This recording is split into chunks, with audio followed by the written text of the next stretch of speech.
sebagai bentuk langkah konkret ya kontribusi nyata gitu. Insya Allah kita akan menginisiasi sini bersama warga tadi kita sampaikan membuat satu posko.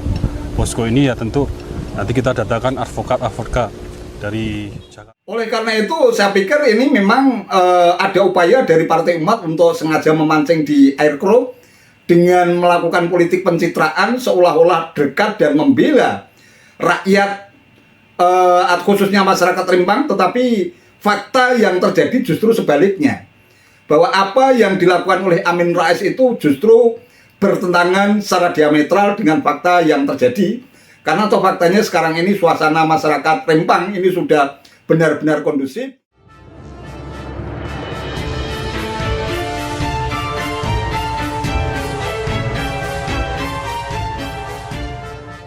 Assalamualaikum warahmatullahi wabarakatuh. Salam sejahtera untuk kita semua, salam budaya.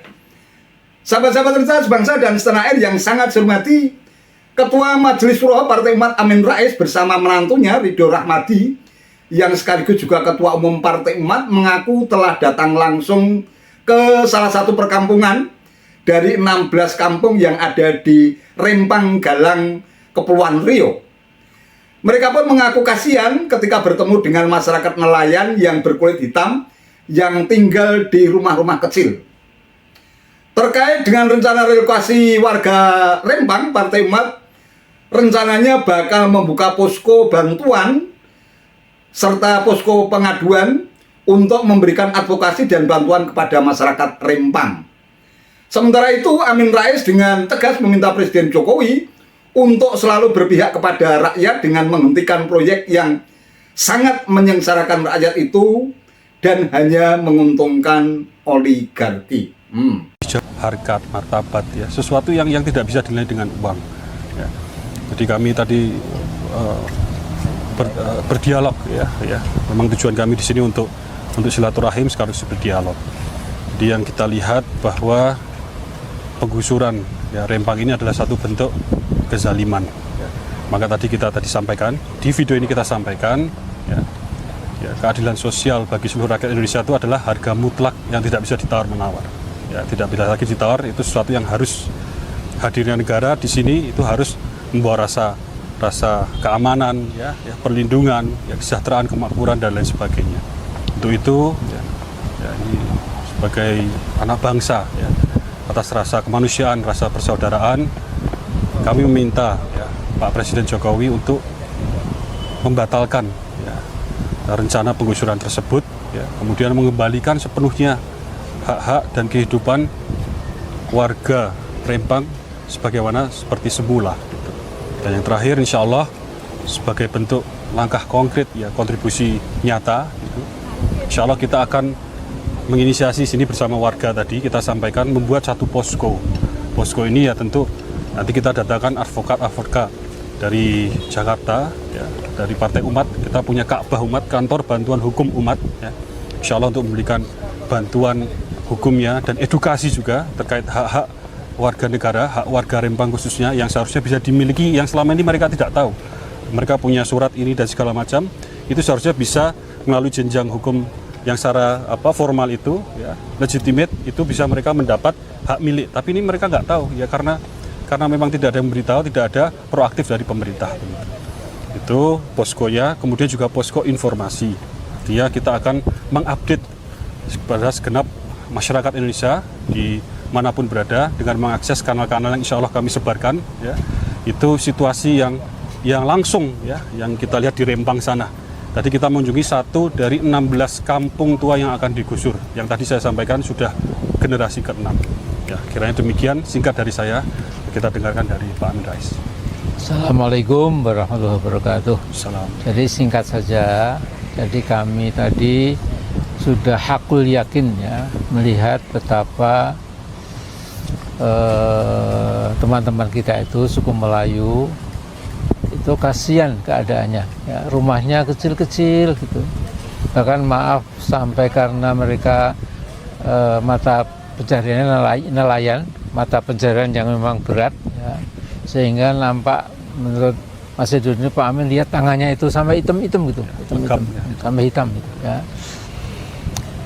Nah, kemudian saya mau pesan pada Pak Jokowi, ya ini mudah-mudahan lah kita sesama anak bangsa ya Pak Jokowi.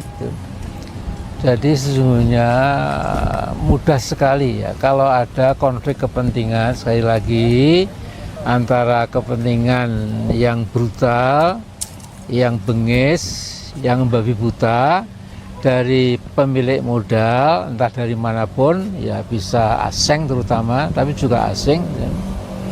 Kemudian berhadapan dengan kepentingan bangsa sendiri, ya, yang harus dilindungi, ya, dimuliakan. Ya. Mereka adalah pemilik syah dari negara yang kita warisi dari nenek moyang kita itu. Ya. Jadi pilihlah selalu memilih kepada kepentingan rakyat sendiri. Ya. Dan kepentingan pemilik modal yang hanya bisa buat kita makin parah, ya, istilahnya Pak Edo tadi itu makin desperate, ya mereka sedih sekali gitu ya. Jadi tolong jangan ada relokasi, jangan ada dihijrah-hijrahkan, jangan ada digusur-gusur, tetap seperti sedia kala, batalkan itu secepat mungkin.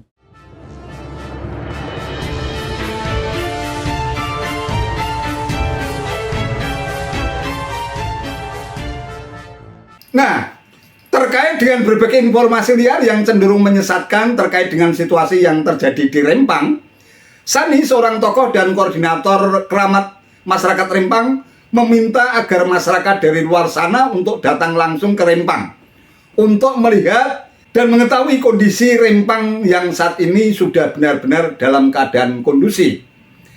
Kondisi itu tidak lepas dari peran pemerintah, khususnya Menteri Investasi Bahlil Lahadalia yang turun langsung ke lapangan untuk menyelesaikan semua masalah yang dihadapi oleh warga Melayu Rempang.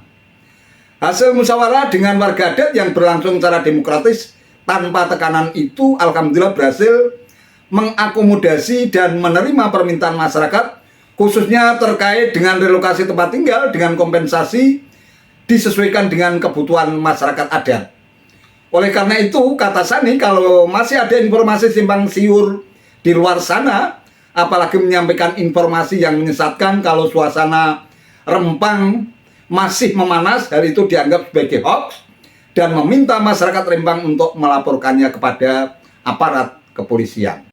Ya, Sani, koordinator keramat, mengatakan kepada seluruh masyarakat Batam dan di luar Batam, silakan datang ke Rempang. Keadaan di tempat kami ini kondusif, super kondusif. Apabila ada hoak-hoak yang mengatakan bahwa Rempang tidak kondusif, itu adalah sebuah pernyataan yang memecah belah dan provokator. Mohon apabila tahu orangnya dilapor ke polisi setempat. Terima kasih.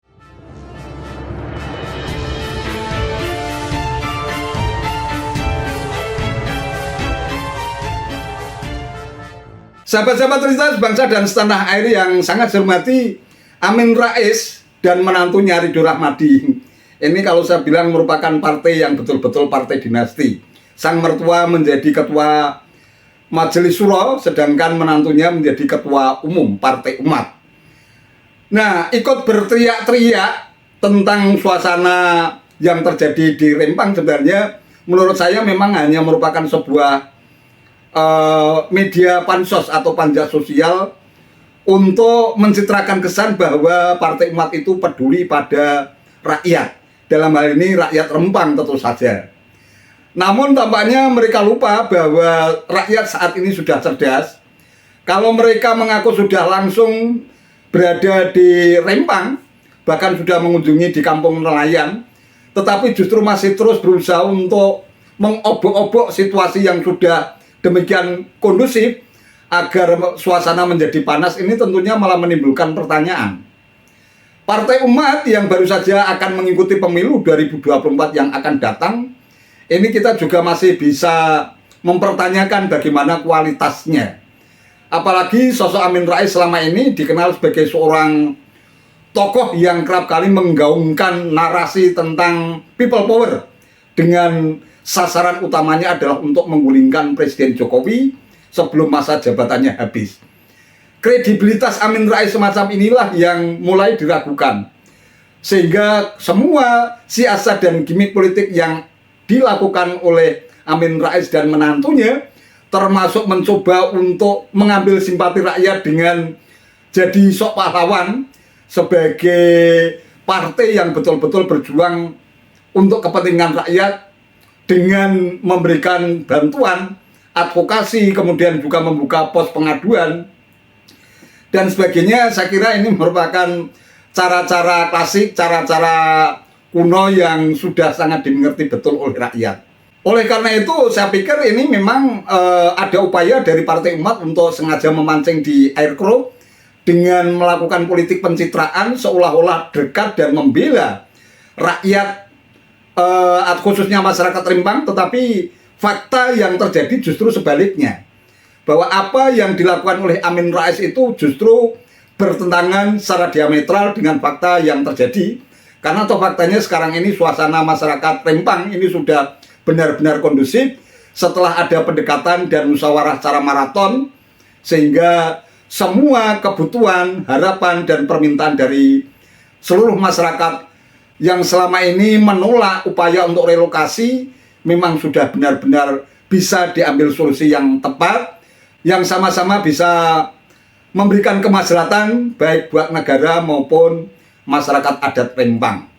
Kalau Amin Rais mendengarkan suara dari Pak Sani tadi yang membuktikan bahwa sudah tidak ada masalah yang terjadi di Rempang, sebenarnya mereka tidak perlu mengobok-obok masyarakat, apalagi ingin membantu masyarakat membuka pos pengaduan dan sebagainya.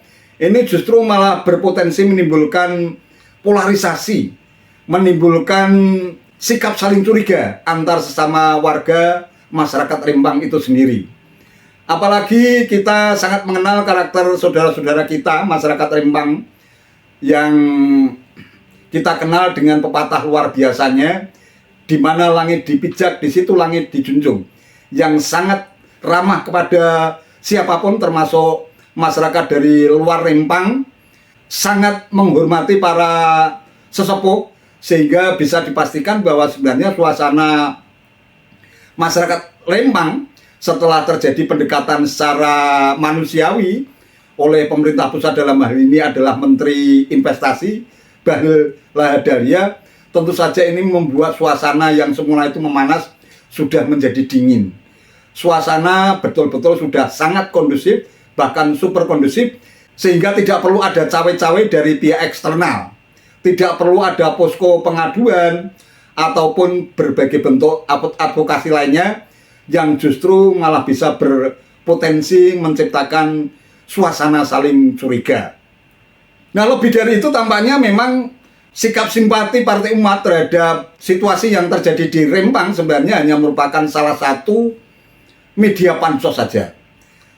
Amin Rais dan Partai Umat tentu saja akan terus berusaha untuk mencari celah, karena memang salah satu tujuannya mereka membangun partai politik tentu saja adalah untuk merebut kekuasaan. Hanya yang menjadi persoalan, apakah memang Partai Umat ini nanti pada pemilu 2024 mendapatkan suara yang cukup signifikan sehingga mereka mendapatkan kursi di Senayan. Saya kira bukan hal yang mudah, apalagi rakyat juga sudah bisa melihat bagaimana rekam jejak dan track record seorang Amin Rais dalam jagat politik Indonesia mutakhir. Tentu perlu ada perubahan paradigma dan melakukan pendekatan kepada rakyat. Kalau selama ini justru Amin Rais tenggelam dalam berbagai siasat licik untuk menggulingkan Presiden Jokowi, justru pendekatan-pendekatan semacam itu malah bisa menjauhkan Partai Umat di tengah-tengah masyarakat. Kalau Amin Rais justru mengambil sikap frontal dan terus menggaungkan perlawanan terhadap Presiden Jokowi, menurut hemat saya justru itu sangat tidak efektif, bahkan sangat berpotensi untuk mendowngrade, mendelegitimasi Partai Umat sendiri. Itu saja yang bisa saya sampaikan. Terima kasih atas perhatiannya. Wassalamualaikum warahmatullahi wabarakatuh.